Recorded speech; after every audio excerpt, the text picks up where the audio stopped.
Hungry Trilobyte podcast would like to start by acknowledging these fine conventions. SoonerCon is Central Oklahoma's longest-running pop culture convention. The next event is scheduled for June 24th through 26, 2002 in Norman, Oklahoma. However, they need your help to put on the next event. Please visit SoonerCon.com to find out how you can help make SoonerCon 30 a reality. The Hellmouth Convention. The Hellmouth Convention is a celebration of all pop culture, but specifically things like Buffy, Angel, Firefly, and Dr. Horrible. It is held in Los Angeles, California, and the next event is scheduled for June 3rd through 5th, 2022. Proceeds benefit the Los Angeles LGBT Center as well as the Ron Glass Memorial Scholarship Fund. For more information, go to thehellmouth.org. Well, number one, I'm a writer. For years I was part of HBO's input with HBO's Vietnam War story in the 80s. Had some input on Tales from the Crypt as we talked. I really appreciate Stephen. I mean, for years and years and years, I've been told what a great prolific writer I am, and I'm going to become famous and all that stuff. But it's nice, but I'm not a self-promoter because I'm a decorated former infantry officer, so I carry that sort of thing that I don't like to self-promote myself, but Stephen's got me on your program and some other programs, and I really appreciate his effort. It's helping me out. I think it's given me a incentive and drive. I've been around a long time. I started writing in the 80s, like I mentioned, but number one is I'm a veteran first. I was a Ranger infantry officer with a rifle platoon in the war in Vietnam, wounded and decorated. And I started writing when I came back, and then I got involved with the HBO, and there was one called The Lieutenant with their first successful series, the Vietnam War stories. And I think it was loosely based on me and my experience. I had one written that I mentioned to you, Billy and the One Arm Bandit, that I wrote for Tales from the Crypt. But then that Tales from the Crypt show went to England and sort of disappeared and died. So it was close to getting in the can, but it never made it. So I'm going to share a little bit of that with you this morning, or this afternoon, I should say. But I think the first thing I should share with you is a little prose I wrote about when I came home, because when the Vietnam soldier came home, it was a lot different than now. I have bittersweet feelings because anybody that wears a uniform today is considered a hero, which is okay with me. I appreciate that. I thank him and everything myself, but it's bittersweet because of the way we were treated when we came home. So I wrote a little prose, and I just want to share that with you real quickly, if it's all right. It's called Coming Home. It's called Coming Home. It's my true story of coming home. It says, how I do remember coming home from Vietnam. I remember that day very clearly. Yes, how I remember that day. I wondered how I was ever going to stand next to my family again, to be the young man that I was when I left. Could I ever be that young man again? How would I answer those questions that I knew would be coming? Could I? I really didn't know, but I knew they would be coming. Whenever one of the men would be leaving the field, or would finish his tour of duty and be leaving the field, I would hear others warning him not to wear his uniform and to keep a low profile, to hide. I thought to myself, why? Wasn't this America? I remember that day I came home. It was during a layover in San Francisco that I took a taxi across the Golden Gate to Sausalito. I remember everything was moving so fast, so very fast. Everyone seemed to be in some sort of a tremendous hurry. But to where? They were just living their lives. I wanted to find a lounge near the calm waters of the bay. I wanted to unwind, to allow my mind to realize that it was all over, that I was safe, that I was home. I had worn my uniform because I was proud of it and of the work my men and I had done for our country. I was alone now. I had left them out there on those hot and bloody fields of battle just the day before. I stood tall with all the honorable stature that I could possibly muster. I was a proud Virginian. I was a patriot, you see. I had done my duty as all of the people before me had done theirs. I tried my best to serve as bravely as that plumed-hatted great-grandfather who, along with 12,000 other brave Virginians, charged up that hill in Gettysburg, or my naval officer father who was at Iwo, Leyte Gulf, and Okinawa, or my uncle who flew B-17s over Europe and jets in Korea, or that handsome uncle who was at Normandy. How gallant they all were. I walked into that lounge. I walked into that lounge with that decorated officer's uniform, looking as sharp as any American soldier, sailor, airman, or Marine ever could have coming home from a war. I wanted to be recognized for what I had done, for what I'd been through. I wanted to be thanked. I wanted to be alive again. People were there in that lounge, happy people. They were drinking and talking and laughing. They were laughing. They were just living their lives. I was just another young man like the many they'd seen before, just another soldier returning home from that unpopular war. Well, they were busy, you see. They were just too busy. I sat alone, my legs stretched out so my feet were resting on the coffee table in front of me. I sat there quietly for a while, sipping a red wine, watching the sailboats as they ever so gently floated by. I wanted to let go of the terrible visions in my head. I wanted to let go of the screams. I wanted to let go of the death, of the dying. I wanted to let go of the guilt of living. I wanted to let go of my troubled mind. I wanted to let go of me. I remember that day I came home, as I proudly sat there in my glorious uniform, waiting for someone, anyone, as I sat there watching those peaceful little boats and listening to the laughter of those fine American people, I slowly began to realize something that I would never forget. I realized that not one of them, not a single one of them even cared. They didn't even care. They just did not care. And that, when I came home from the war at San Francisco there, I remember the first thing I saw across the street was hundreds of demonstrators holding signs, baby killer, murderer, spit at us and stuff like that. And as a result of that, and you probably visited my webpage, that went on for years. I was in what I call my 10-year post-Vietnam drift. And I went up in the mountains and lived in the mountains of Blue Lake, California, in the redwood forest, lived in a trail with just me and my dogs for a year. I used to have to brace myself when I would go into town because I had the fear that somebody would actually try and talk to me or ask me a question like that, you know, what was it like over there? That's a big question, but a PTSD veteran, which is where I'm at now, a PTSD veteran, if you think about it, a scar, when we wound ourselves, if we cut ourselves badly, it scars. And that scar is a sign of healing. You live with that scar.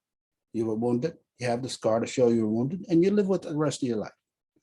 That's the same thing as PTSD, and people need to understand that an emotional scarring from this traumatic events like a plane crash or a bad accident or somebody murdered, for any of that stuff. And a Vietnam veteran has it even worse because to see multiple times, like for instance, a statistic you're probably not familiar with, World War II, the combat infantryman soldier in World War II. Now, there were some terrible battles, I give them that.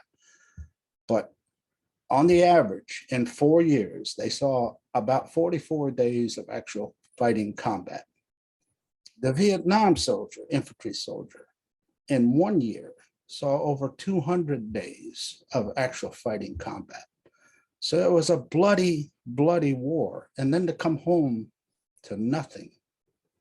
And then to see everybody now, everybody's a hero for just getting close to that uniform. It hurts me.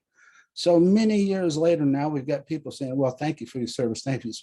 Yeah, that's nice.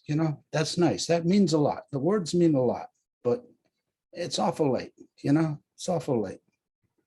I don't think a combat infantryman or a combat Marine, anybody that fought for our country, especially if they were hurt and bled for our country, should ever want for anything. They shouldn't be homeless. They should have a home. They should have free health care. They should have transportation. They should have a home. They should have everything. They should have comfort. They should have comfort. And when we brought today, we see what's going on. We're bringing Afghan people over, which is fine. I love that. But back in my day, when we came home, we also had Vietnamese refugees. And when they came over, our government gave them, because they were fishermen, gave them $50,000 and a fishing boat in Texas. There was a port in Texas where they set them up so they could continue their life, but they've never done anything like that with their veterans.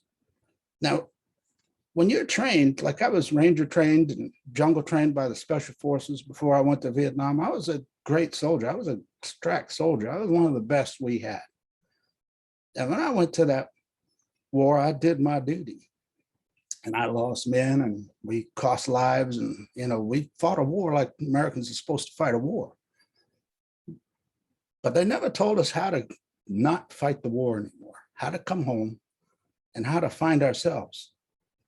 So it took me 10 years before I finally started healing. And it took a Marine named Jack Jones, Eureka, California, in the mid-'80s. First time I walked into a Vietnam Veteran Outreach Center, which, by the way, I have a friend in Senator Max Cleland who started those. But I went in and Jack Jones, and I listened to a group for the first time. I didn't talk, I just listened to them because being a young officer, there was kind of that alienation from the enlistment, even though I was 3 years enlisted before I became an officer. So I listened and I heard my story over and over. And then Jack and I went into his office and he asked me a few questions.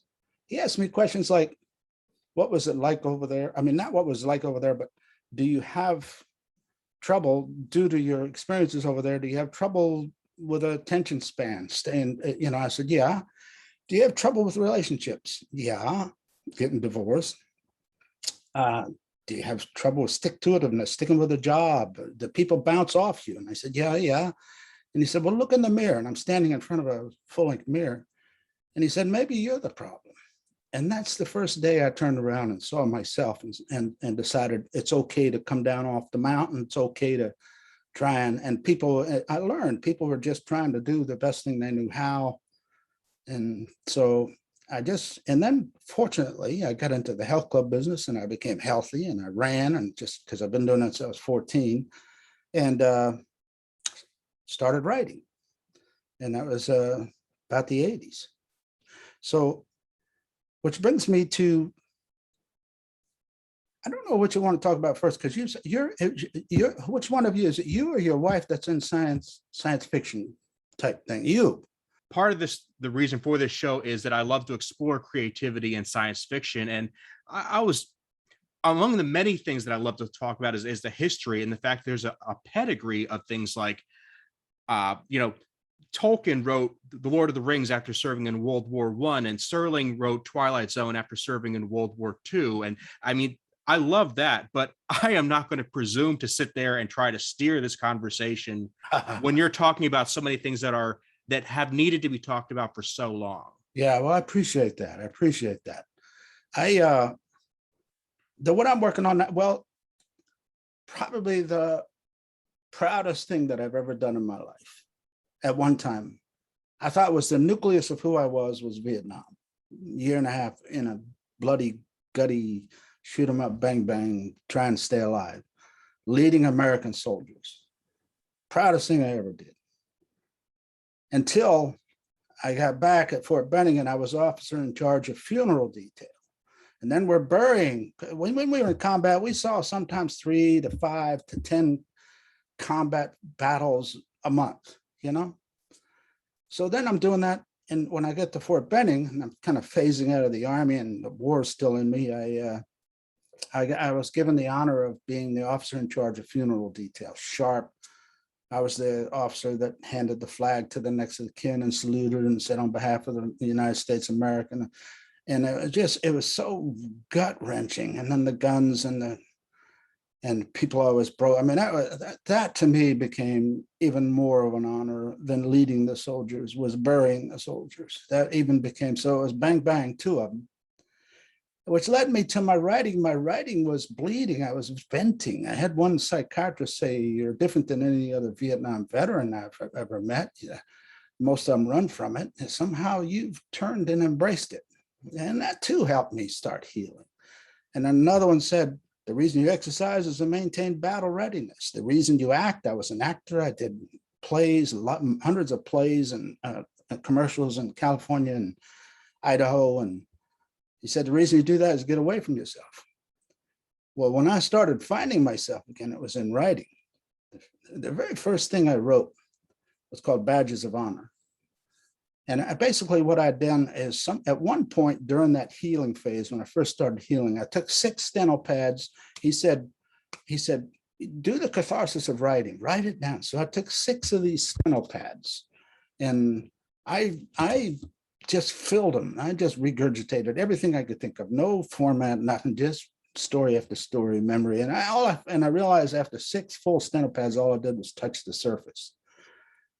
So I threw them together. Then I was with a lady for 22 years in California, and I was away on stage, and I had a really rough year. 9/11, we watched 9/11 together, and we watched these people jump into their deaths. And then I took my special dog, border collie Sport, with me to California because I had to be in plays, and we had a home in Idaho. So I left her in Idaho, took my special dog, went to California and had a place in the Redwoods. And I had 3 plays to do that year where I was an actor, had been recruited to be in these plays. And my dog got sick that Christmas. So 9/11 and then Christmas, my dog dies from cancer. And then I used to check with Patty every day in Idaho and, talk to her. And then I couldn't get hold of her for a couple of days. And I called her mother and she said, "Are you sitting down?" And I knew my life had changed. So bang, bang, bang. We lost 9/11. I lost my dog. And then I lost Patty after 22 years. I dropped everything and came to Virginia, back home to Virginia where I had family, and started writing. And when I put all that together and I made that play, I invited about 100 friends and it went really well, good reception. So I broke it down into 3 one-act plays. One was called A Healing of War. And they're all post-healing, post-stories about war and warriors and dreams. And the first one I did, I entered into a play festival. And it won the play festival. It got 5 or 6 awards in the play festival. The next year, it got 7 more awards. And then it traveled to DC and Silver Spring, Maryland. And it went to Texas, Weatherford, part of the Vietnam War Museum down there, at the Will Rogers Auditorium. So I had this play that was doing a lot of good for people. And I followed it up with other plays, like A Father's Legacy and Cameron Bay and things like that, other plays that did really well. So it brought me to now, where I've got the 2 things. And one thing I wanted to share with you that I think you'd really be interested in is this one, Billy and the One Arm Bandit. I'll end on the soldier stuff, but I want to go over here to this wonderful story I wrote called Billy and the One Arm Bandit. Now, it came from, here's a writer's mind. I was in Idaho and I went to Wells, Nevada to just a little recreation, gamble a little bit, just to kind of have fun by myself. And I walked into the casino and the first thing I see is this big billboard placard sandwich sign on the lobby there saying writing contest. I went, writing contest in a casino? And I thought, well, that's peculiar. And there's about 3 subjects. And the first one was, what would F. Scott Fitzgerald or Ernest Hemingway and you be talking about if you were in one of our rooms? And I thought, well, that's really interesting. But then I thought, probably all the people that entered this contest will pick that one. The second category was so insignificant, I don't even remember what it was. But the third one was almost like small print, an afterthought, and said, what a slot machine would say if it could talk. And I went, bingo, that's the one I want to write about. because I too was a Rod Serling fan and stuff like that. And so here's the mind. The next thing that came to my mind was Ed Sullivan Show introducing the Muppets. The very first time the Muppets had been on. Here's a baby grand piano, a black baby grand piano. Here's this little green frog singing a lullaby, Kermit. So he's singing this little lullaby, and then he finishes the lullaby, and this piano opens up into this big shark teeth-eating monster, grabs hold of Kermit, eats him, and then burps. And I thought, wow, that's really funny. That was funny at the time. And I thought, well, that's what's going to happen in my story. I'm going to have a demon eat the star. So that's number one. And then the next thing I thought of was the real event on the beach in Northern California, when a rogue wave came over and sucked a little girl that was walking with her mother out to sea, and all she could do is watch her die. So with that, that's where I got the idea from. And I'm going to share with you the opening scene to that. And then I included, this is a clairvoyant girl, and I included, let me see if I have a synopsis.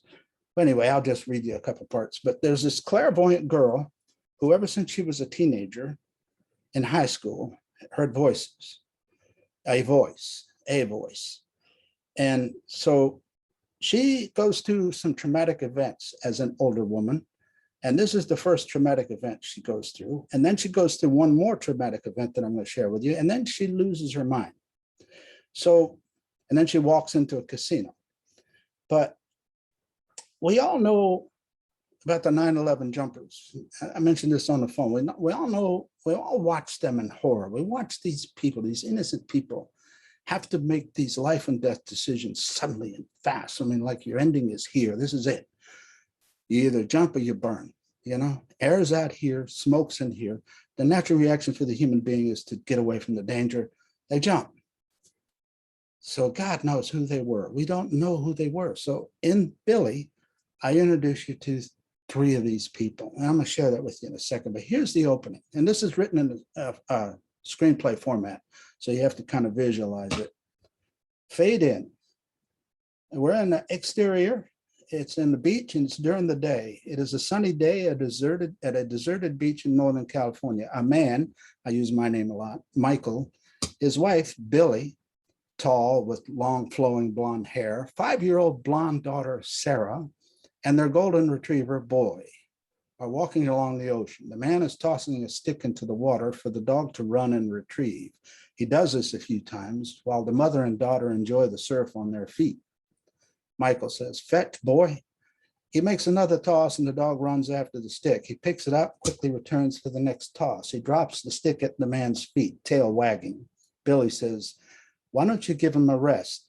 The water looks too rough and he looks exhausted." Michael looks downward at Boy's face. "You need a rest, Boy?" The dog looks up at Michael, anticipating the next toss. Sarah is looking for shells and has moved closer to the water. Billy, "Don't go too close to the water, Sarah." Sarah pulls back from the water's edge. Sarah, "Okay, Mommy." The family continues their afternoon stroll along the ocean when suddenly Boy takes off at a full run until he is almost out of sight. Michael, "Now what the hell? Boy, come back here. Boy." He pauses and waits a minute, squinting to see what the dog has found. Then he hollers again, "Boy, come back here, Boy."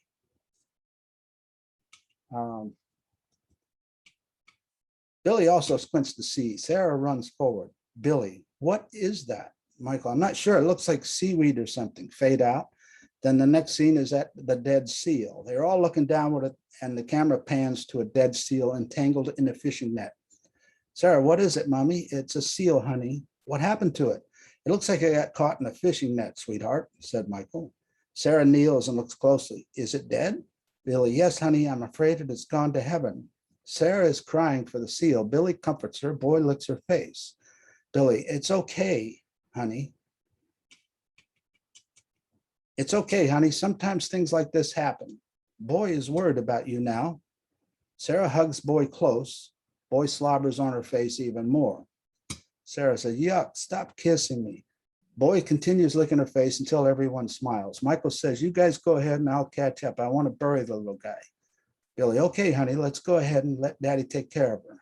Billy and Sarah began walking away. Sarah, did she really go to heaven, Mommy?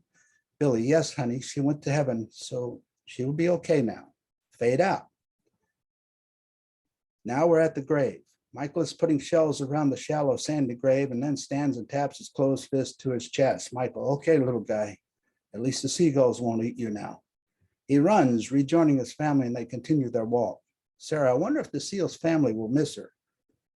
Michael says, if I can stop going down so far. Michael says, I'm sure of it, sweetie. Billy, I think maybe we should start heading back now. I'm tired and Sarah needs to take a nap. Sarah snatches her hand away from Billy and does a little fit. No, I don't, Mommy. I don't want to take a nap. Billy, I know, honey bun, but I'm tired. Sarah, can we go into the water again? Sarah runs a few feet toward the water, but turns to see if she has approval before going further. Billy, just our feet, okay? Sarah, okay, Mommy. Boy has found another stick and brings it to Michael, placing it at his feet. Boy looks up at Michael, wagging his tail. Michael, another toss, is it then? Michael reaches down and picks up the stick. Boy starts jumping around with excitement and anticipation. Michael throws the stick just a bit further into the water than he intended. A crab has momentarily caught Boy's attention, so he doesn't take off after the stick.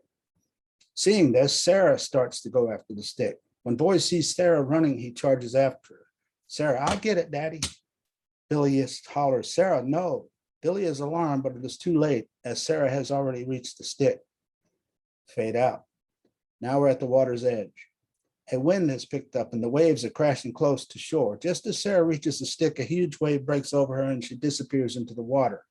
There is a strong riptide and quickly she is dragged out to sea. Her head bobs to the surface once, twice, and then she is gone. Boy charges after her and swims in circles where she was last seen. Billy screaming, Sarah, Sarah, oh God, God, God, Sarah, Michael, do something. Michael, Sarah, no, Sarah, Sarah. Michael runs and dives into the water, fully clothed, and also gets caught in the riptide. He dips into the water a few times, frantically searching for his daughter. Billy stands at the edge of the water with a horrified look on her face. Michael searches until he is exhausted and cold. He returns to shore, shivering with shock. Boy is the last to return and sits at their feet, looking out toward the water. Billy and Michael stand staring out at the water in a complete state of shock. Billy falls to her knees in agony. Dissolve. That's the opening scene. So Billy has already had one traumatic event. Now, I'd like to share with you that 9/11 stuff I talked about, which includes Michael. He's a writer. Let me see if I can get to that real quick, where he's meeting his agent. And by the way, when 9/11 happened, my son was going to Princeton, and he used to visit his stepdad every morning for breakfast at the Windows of the World restaurant on top of the tower. And his stepdad would ride his motorcycle into New York. And this one morning, that particular morning, he took his motorcycle to the shop, so they couldn't meet that morning. And that's when the towers fell. So that's my closeness to that. But I think we were all close because we were all Americans. Let me get to that.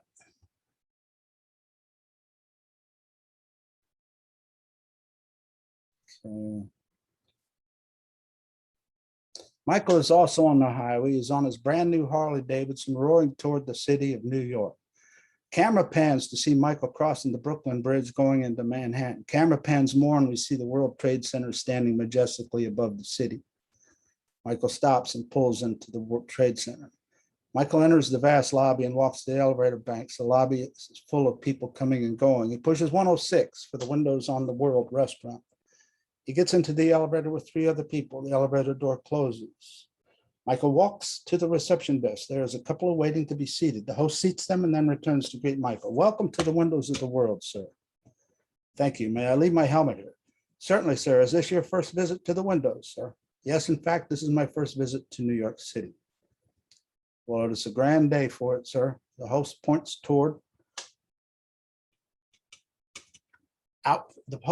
outward toward the panoramic view of the city. The camera does a complete 360 pan showing Manhattan below. It's a beautiful and clear morning. Michael, I'm supposed to meet my agent here for breakfast, Mr. Jerry Feinstein. Has he by chance arrived yet? Yes, sir, he's right this way. The host leads Michael to the table. There are other people having breakfast at different tables throughout the restaurant. Jerry stands as he sees Michael approaching. Michael, how are you? So nice to see you. They greet each other with a friendly handshake. They're genuinely happy to see one another. Michael, I'm good, Jerry. This has been quite a trip. Good to hear that. And what a lovely morning. Did you have any trouble finding your way around the city? No problem at all. I mean, the World Trade Center is quite a beacon. I brought a new Harley for the trip. I figured it would help me in the city traffic. Jerry, you got that right. The city is a beast to drive, and I guess that's why most of us use the subway. A Harley, huh? Wow. I've always wanted a Harley to feel the open road under my wings. I can only imagine. They sit. Michael, there are many things happening. There are many things happening. Your story is moving, both in LA and here in New York. In fact, yesterday, Richard in LA had lunch with Spielberg again. Michael, really? Jerry, it's the real deal, my friend. Hollywood is all over it. You're going to be famous. Michael smiles and he is overwhelmed. He bows his head so Jerry won't see his tearing eyes. The waiter appears and they order eggs, juice, and coffee. The two of them are enjoying their breakfast, their friendship, and their conversation as the camera begins a slow 360 pan again of the beautiful clear sky. Other people are finishing their breakfast and begin leaving the restaurant. There are a few people at different tables throughout the dining room. Michael and Jerry have just finished their breakfast and are chatting. There are three other people remaining. Jerry, I can't believe that she left you, not after what you had been through together with the loss of your little girl. Michael, I guess she just needed some time. It was very hard on her. On both of you, I'm so sorry, Michael. No one should have to lose their child, especially in such a tragic accident. Thank you, Jerry. It's something that is with me every second of every day. I guess that is why the roar of the motorcycle helps. Keeps my mind off things, if you know what I mean. Jerry, oh, I almost forgot. Richard is supposed to call me at 9 this morning. What time is it? Michael looks at his watch. It's 8:45. Jerry, he should be calling any minute now. Then with good news, he should be calling any minute now then with good news on his meeting with Spielberg, I'm sure. They both sit quietly for a minute, sipping coffee, allowing their food to settle. Michael again looks at his watch and sees that it is now 8:46. Camera pans to clock on wall for close-up. As he's looking out the window, Michael sees the glimmer of something shiny. In the next instant, they feel a tremendous jolt to the building. Michael, what the hell was that? I don't know, Jerry said. Felt like an earthquake or something. They sit still for a second. The host and the waiter both quickly leave the restaurant. Michael looks around and sees that other people are also very worried. Michael says, something's not right. The restaurant temperature begins to rise, and suddenly there seems to be a vast amount of hot, steamy smoke billowing in through the doors and vents. They look quickly outside and can see debris and fire from a few floors below. Michael, let's get the hell out of here, Jerry. This just isn't right. Jerry, this way. In the hallway, Jerry leads the two of them to another set of doors leading to the staff elevator. There is smoke and intense heat everywhere. They push the elevator button, but it does not respond. They're having trouble breathing. Michael. This is my laptop. It doesn't react as quickly as my own. Michael says, it's too hot. Get down on the floor, Jerry. Crawl to the stairway. Jerry has a complete look of shock and fear in his face. In the hallway, Jerry follows as they crawl on their hands and knees toward the emergency exit sign. Stairwell. Michael pushes open the door and is shocked to see that the stairway is completely gone. Fire and smoke billow upward toward the open door. Michael, God damn it. God damn it. Jerry, what? What? He's in fear, of course. The stairway, it's gone. Jerry takes a quick look down the open hole. They notice one of the remaining patrons has been following them on her hands and knees. Jerry, oh shit, what are we gonna do? Back into the restaurant, quick. The smoke is blinding as all three crawl back into the restaurant. There are two other people crawling on the floor in the opposite direction. They quickly disappear into the smoke. The heat is by this time overwhelming and explodes one of the windows outward. The crackling sound of fire can be heard. Jerry, what do we do, Michael? Michael, I don't know. No way out. We're trapped. Jerry rolls over on his back and retrieves his cell phone from his pocket. He dials 911, but gets a busy signal.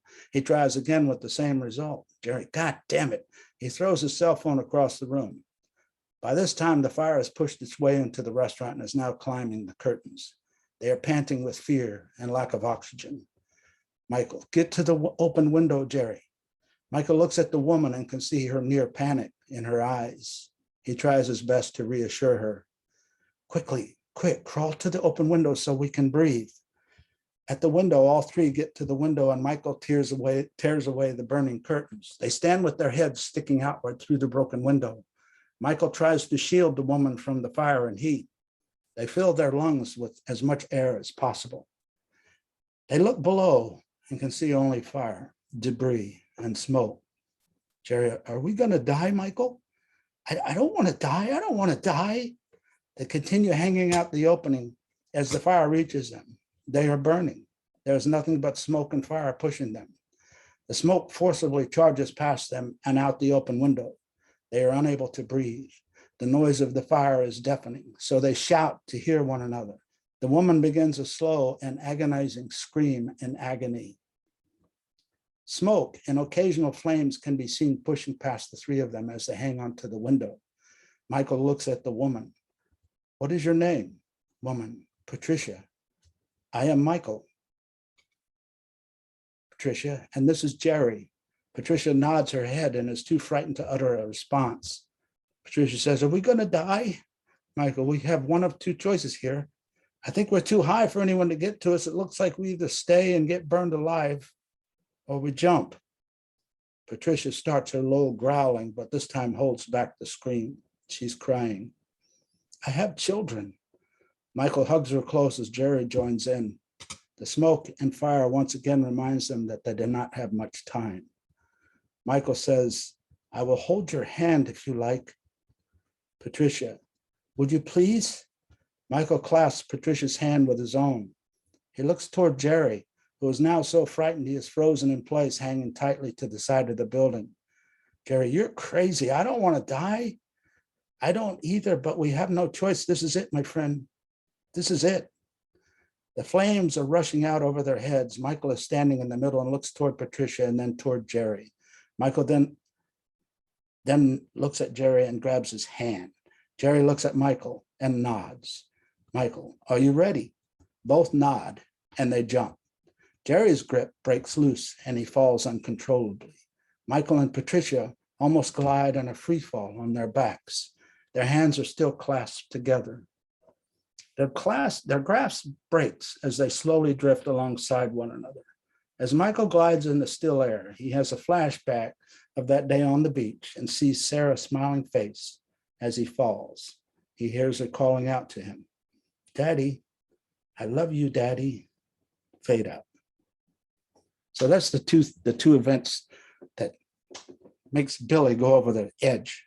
And then I'm not going to go through the rest of the story, but then she meets the demon in the casino, and it's very visceral and very scary.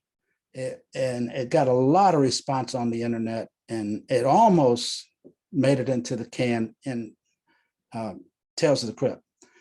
I rewrote it. I still owned it, so I rewrote it a little bit and added the jumper scenes, the jumper stuff, which I thought was really important after 9/11, because we all, nobody knows who they are. So here's three people, here's what happened to three people. So I think everybody can appreciate it and see it in their imagination. So if we could get that on the right, if we can get the right people, for instance, to read that are connected with the new Twilight Zone or whatever where it would really do well. No, maybe not. I was thinking of HBO's Room 401, but I think that's for Soldier's Final Act, which is my last thing I want to share with you, and not as much. But A Soldier's Final Act, let me give you the synopsis. This is where I'm at today. Like I was talking about my two proudest moments. Well, I've discovered another one through my healing. I remember at one time when I was in the Redwoods, as I mentioned, acting when Patty died, my dog died. I had a get together once and I invited all my actor friends and my veteran friends. And I lived in this area in Northern California twice in my life. I lived there once before, 10 years before. Beautiful park called Trinidad, California, overlooking the ocean. Just amazing in the redwoods. And I had this to get together, and this one gentleman, veteran, cornered me in the kitchen. He said, Michael, he said, I want you to know that you said something to me 10 years ago that changed my life. And I said, really, what was that? He said, well, I don't want to get into it. I just want you to know that you changed my life. Things like that inspired me, that I realized that I could help people with my writing. And then when I was in the audience in DC when they did my play, A Healing of War, and it was a different crew and a feminine director, and it got a carryover because it did so well. And I remember I was in the audience and they introduced me. And after the play, a young Marine came to me, and probably an Iraqi Marine veteran came to me, and he said, you were there, weren't you? I said, he said, I can tell by the words you used and things like that. So I realized I had helped this young man too with this work, speaking what they're feeling, you know? So I've discovered that probably my most important function and the proudest thing I can probably do is help.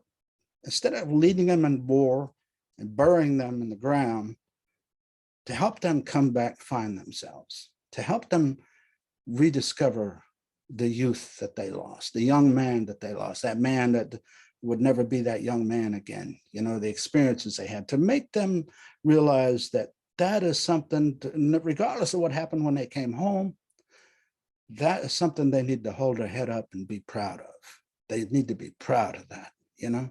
So my writing now helps them to find their way home, back to themselves. And every veteran I meet, I thank them and I tell them to hold that head up, you know, stop walking around with your head down, you know, like I did. It's time to hold your head up, you know, be proud. So, Soldier's Final Act synopsis.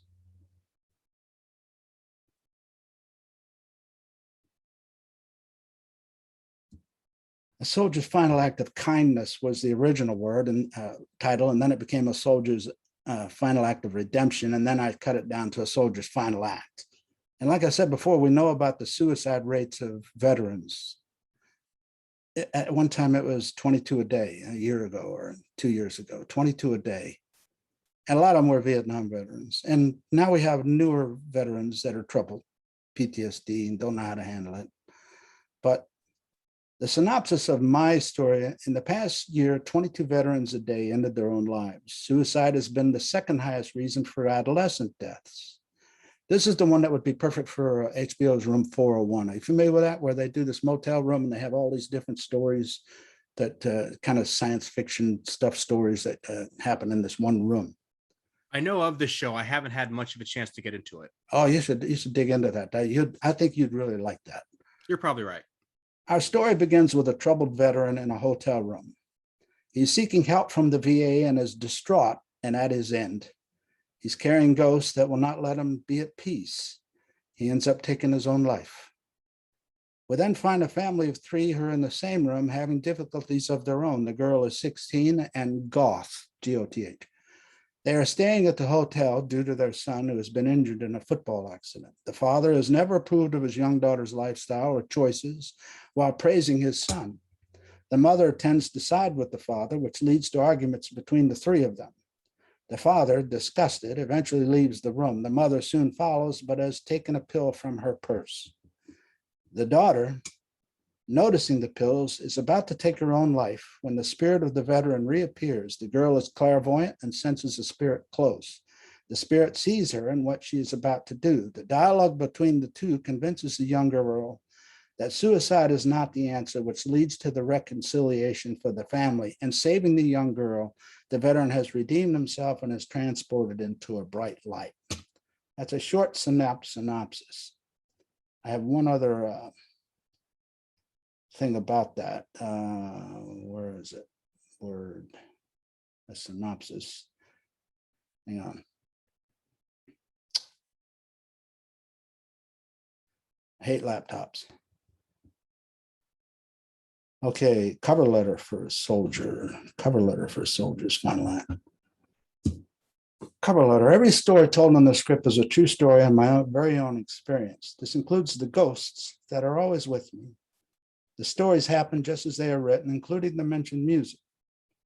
If you're familiar with the HBO's Room 104, this would be a perfect story for them as everything happens in one hotel room. Black Mirror would be another potential. Are you familiar with Black Mirror? Yes. Yeah, that's a good one.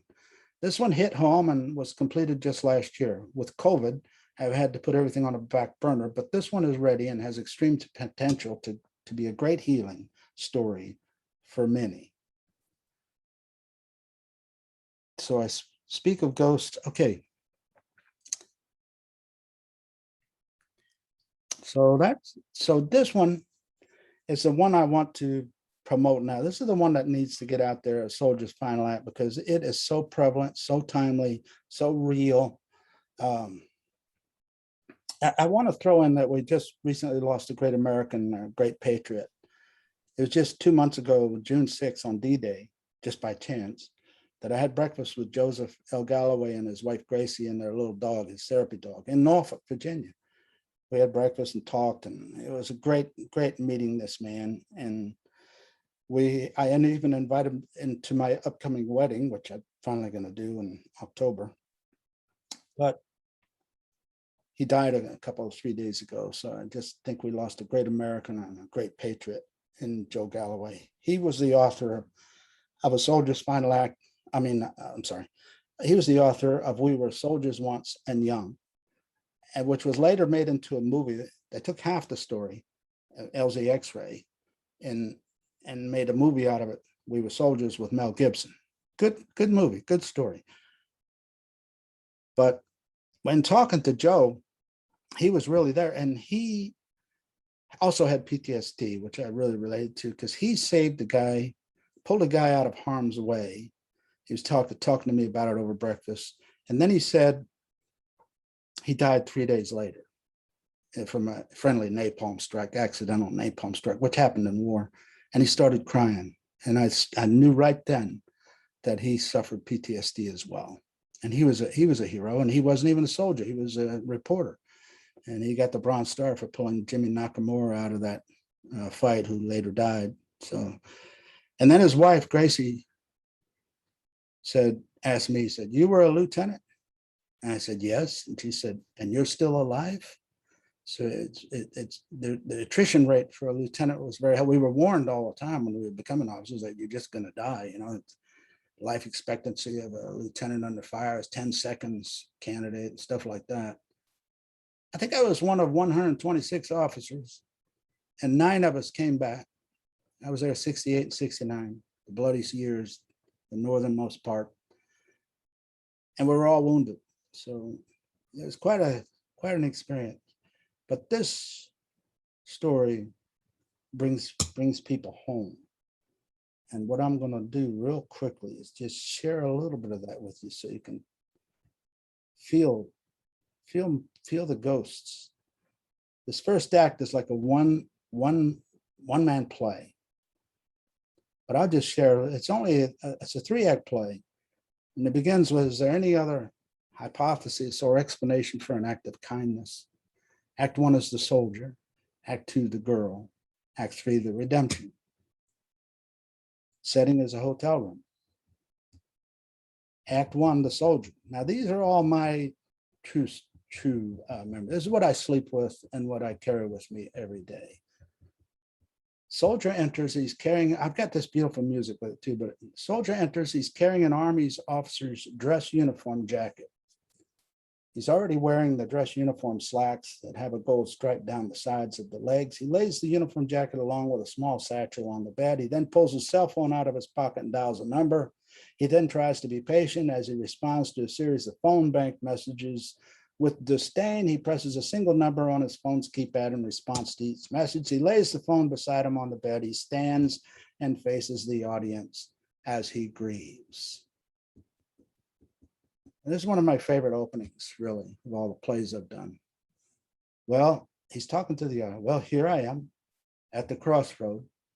I used to think that life was this long drive, a journey, if you will, a journey to a destination or an objective, as we were taught in the Army.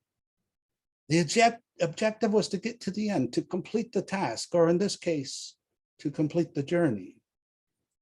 I compare it to driving, which, by the way, I always enjoyed a nice car and a nice long drive. Sometimes I would drive for days, and there were a few times when I would just start driving and end up going from one coast to the other, completely crossing our beautiful country.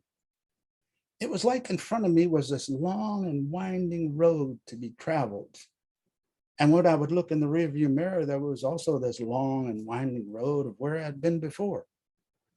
But ahead, I started seeing an off-ramp that was slowly coming into view. You know, life for me has always been one of travel, to keep moving forward. Looking back is only sadness of things that have gone by. Really, the only thing that has kept me alive to this point has been living life in a forward motion, one day at a time. And now I'm here. And here, I guess, is where I'm supposed to be. The logic may seem illogical to most, and it has been said that when a soldier finds his way to this point, that he or she is confused and there are illogical assumptions. But to me, it's the only logical answer. It's perfectly clear now. An end to my journey. My father always said that officers don't have problems, that officers handle their own problems. Yet I feel this terrible emptiness. It's like there's a piece of me missing, this deep sadness, so deep that it permeates my soul.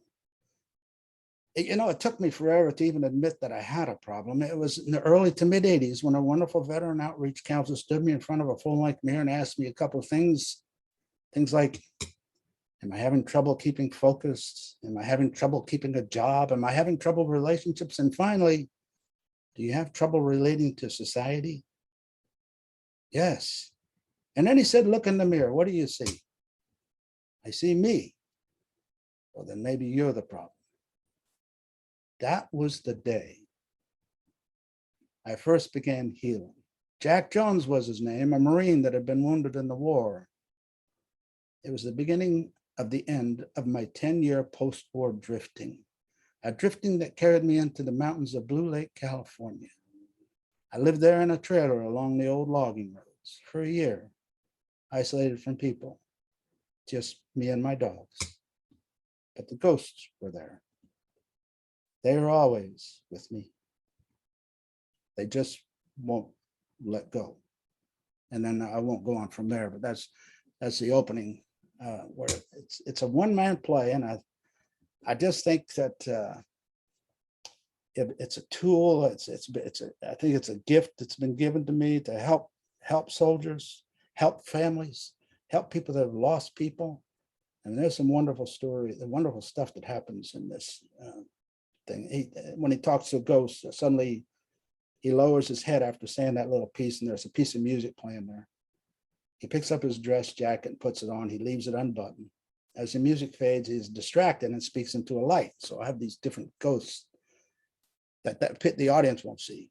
But he says, I know, damn it, I know. It was my fault. It was all my fault, right? I should have been standing there. It was meant for me. First man I saw killed was my platoon sergeant, who was everybody loved. It was my bullet. What? Yes, it was. You were standing where I would have been standing if I had command of the platoon. I was new and you wanted to make sure I was ready to take command of the men. They trusted you. They trusted you with their lives. That damn sniper. He fired at the man in front of the radio operator. He knew that is where the officer would be. And when you fell, it was like a great tree had fallen. There was nothing I could do. Then I heard the breath of life leaving your body for the last time. He shudders. Oh God, you took my bullet. You took my bullet. And then another ghost appears. And so he has all these different interactions with these true stories. And they're my ghosts, but these soldiers are going to be, I mean, I want what has happened in the past is the audience, you can hear a pin drop. They're on every word, which is the greatest compliment to a writer. Indeed. Everybody's on every word. Mm-hmm. And they want to see what happens next, you know? So I take them through this whole journey. I mean, this one's visceral. This one's blood and guts. This is going to take, and everybody's going to go, oh God, we let this one slip through our fingers. He's gone. His wife pleads with him. He tries to reach out to his doctors, and I mean, it's just. If you want me to share the next ghost, I will. Well, go right ahead. Okay, another ghost. He speaks into another light. Harris, why didn't you move when I said to move? These are my you're listening to true stories, isn't that? I mean, the writing is creative, but the stories are intact. Harris is a real name. I know. You just wanted to give cover while we got the wounded out, and we did, thanks to you. You were so brave. All of you were so damn brave. He lowers his head and weeps. He walks around the room, shaking it off. He reaches for the phone, and once again he dials. He pushes the buttons in response to the numerous phone bank message. He continues, finally, yes, I would like to speak with Dr. Rawlings, please. And could you tell him it's an emergency?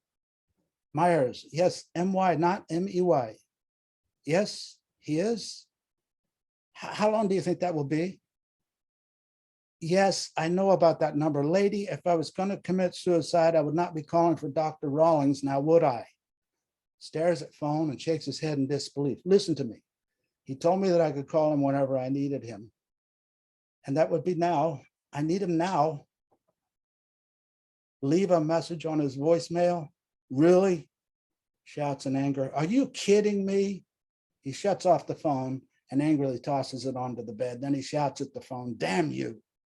He storms off stage and then quickly returns. He paces back and forth. He sits, he stands, he paces some more. Then he looks downward at the phone. The phone rings. Hello, Dr. Rawlings. Yes, I'm sorry to bother you, but I'm having a rough go right now. Tomorrow? Is there any way I can get in to see you today? Tomorrow? Doc, I'm really having a rough time. The dreams are all over me. 2 o'clock tomorrow? Well, okay. I mean, I guess I'll see you tomorrow then.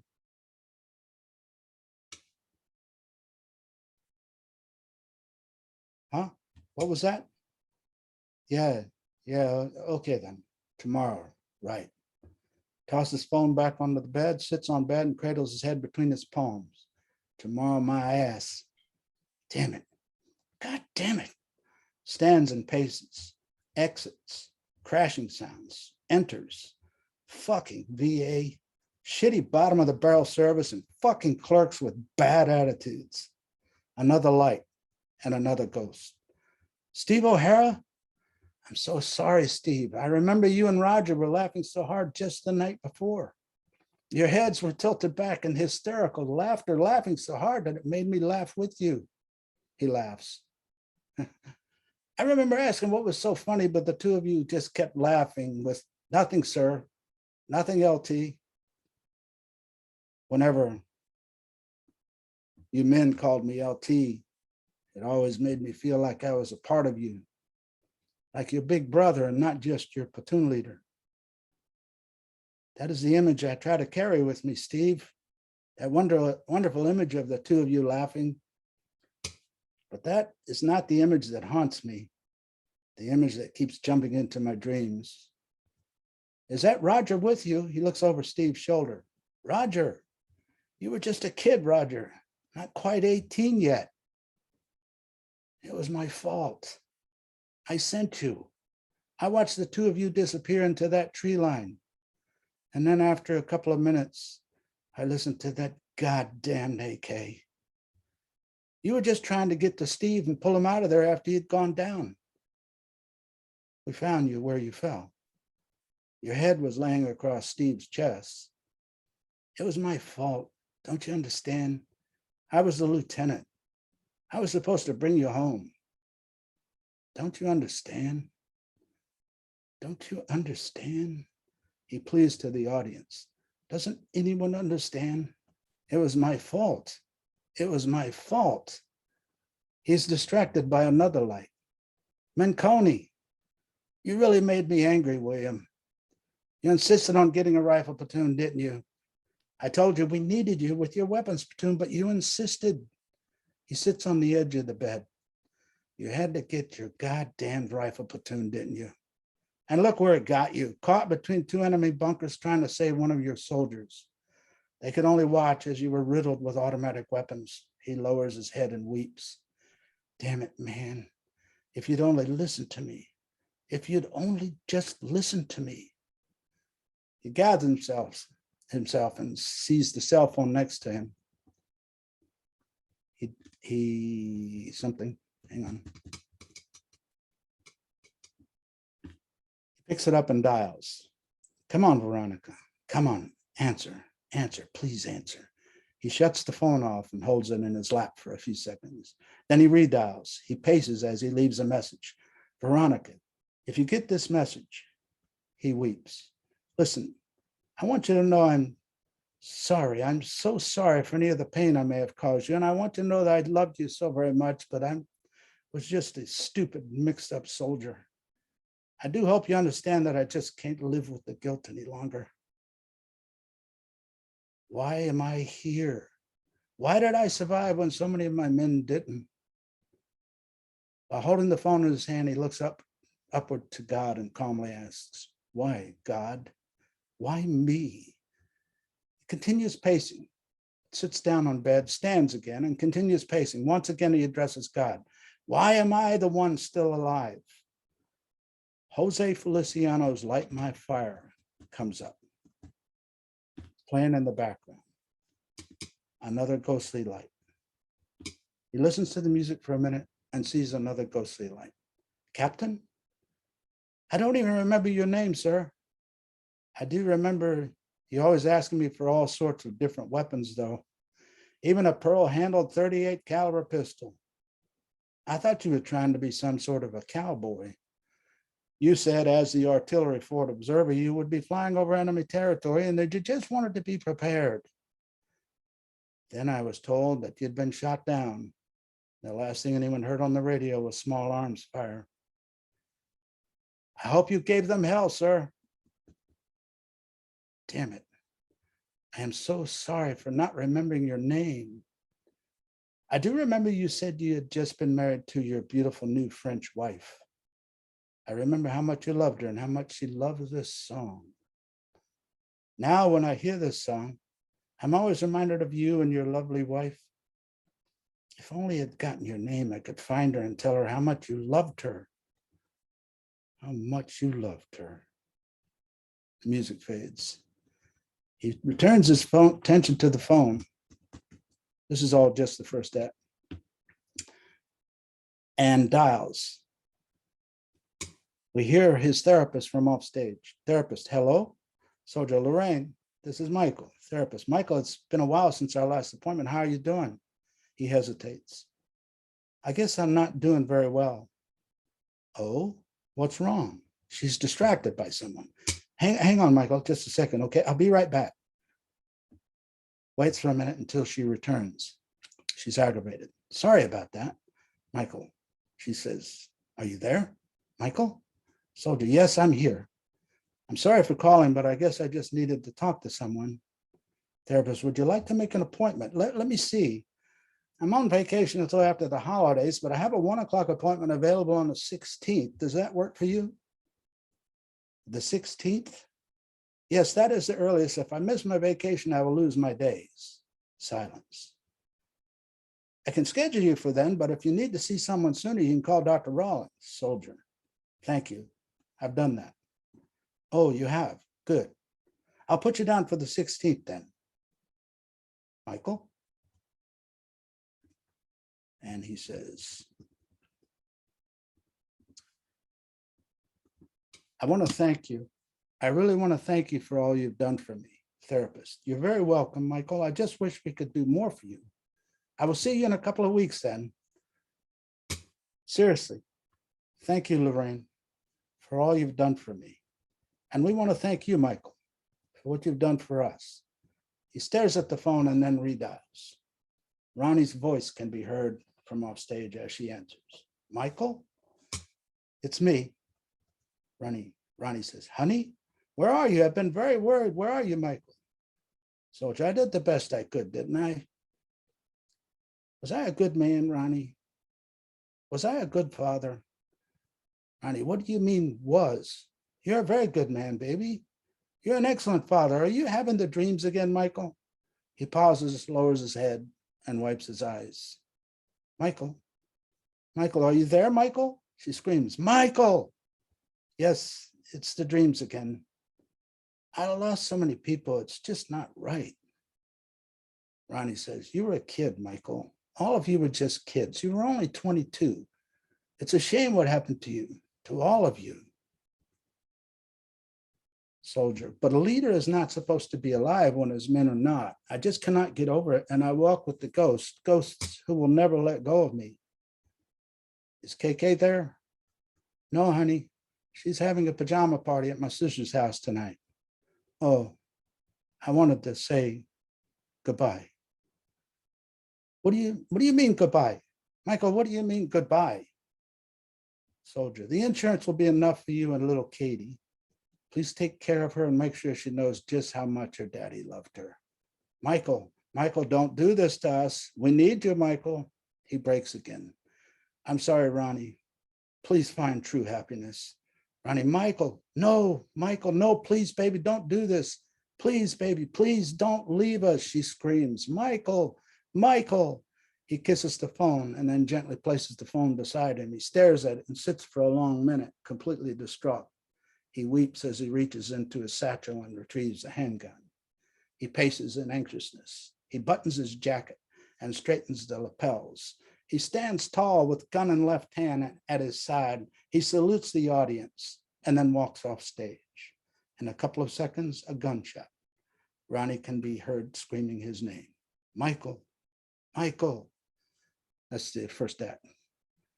That's it. That's about it. I can't keep reading. I mean, but that's that you can see the intensity and the suicide. I mean, we know about suicide, but here's one. And here's the truth, and here's true stories, and here's true desperation and the battles that we go through with the VA and getting help. And it seems to always be a struggle because nobody ever told us how to put it to rest and find our way back. So I'm hoping that this play, because his spirit comes back, and the act 2 is an intense act between family, and he comes back in the spirit form, which is amazing because he doesn't know where he's at or what he's doing. He kind of remembers what he did, and then through the process of talking to her, he remembers that what he did, and it comes to a reaction. He left his daughter and his wife, and he helps her to realize that people love her, that she's not thinking about the people that love her. She's only thinking about the people she loves, which is important. I mean, we have to have love for people, right? But what is overlooked is that when we take that final act like that, especially veterans, you do that, you're cutting that golden cord that other people depend on too. You know, that's a lifeline of love between you and other people. And even though you feel unloved, you're still taking their lives in your hand when you're in your own, you know? That's absolutely right. And that's something that people who commit suicide always lose sight of in the long run. Right. I've got 2 questions for you right here. Okay. One is, you've set up several fantastic examples of your work, and I'm sure anybody who's listened to this point wants to follow what you're doing. So the first thing I'm going to ask is, where can people keep tabs on what you're writing, what you're putting out there, and really anything that you might have in the future that you're looking to do? Well, because of COVID, I've been at a standstill like everybody else, but I think probably to see what I'm doing, probably my webpage, which is you call me Mike Myers, of course, but my webpage is www.michaelstephenmyers, STEPHENMYERS.com. And that'll take you to my webpage. And my email is on my webpage, and anybody can feel free to write me. I'm looking for opportunities to get it out there. I think everybody will realize that the work itself is visceral, gutsy, and very pertinent, timely. And we got a lot of veterans that need help, and a lot of families. And I just, I think maybe just my webpage. I have nothing going on right now as far as production because of COVID. So we're just opening up the door, you know? Sure. But you have completed works, you're working on more stuff. And that's what brings me to my next question, Okay. because I'm listening to you here and I'm hearing a guy who can not only put together a good story with some real teeth to it and truth in both the actual real person history, as well as, you know, any sci-fi fantasy you want to wrap around it. Have you ever considered making a podcast? No, I never have. Tell you the truth. Okay, because I'm hearing you read your own work, and there's definitely a draw to listening to this in your own words. And I'm betting that you could find people who would want to talk about this, who have a similar background but don't have the outlet that you have. It's a suggestion I'm making to you. Wow. So what are you thinking? A podcast where I could just share work, like read, like a podcast, say I'm going to be reading this work and stuff like that? It's one thought. I know a lot of authors have gotten started with their publishing careers by giving away samples free on the internet. It's not a bad way to go. I did have the second most read play on the internet a few years ago, a play called Think Twice. It was about homelessness and suicide and having riches and going to rags. And it was second most read on the internet. And it ended up being produced in Durban, South Africa University. There you go. So I did have that experience once before, but I don't even know how to do a podcast. So I don't know how to do that. So. Well, there's a lot of places you could go. You could always tap me on the shoulder. I do want to wrap this up here so we can get on. Yes, sir. And I would love to have you back once I get a chance to read some more of your stuff. That'd be fantastic. Okay. Mr. Myers, thank you so much for being here. I do appreciate you being on, and I'll talk to you soon. It's been my honor.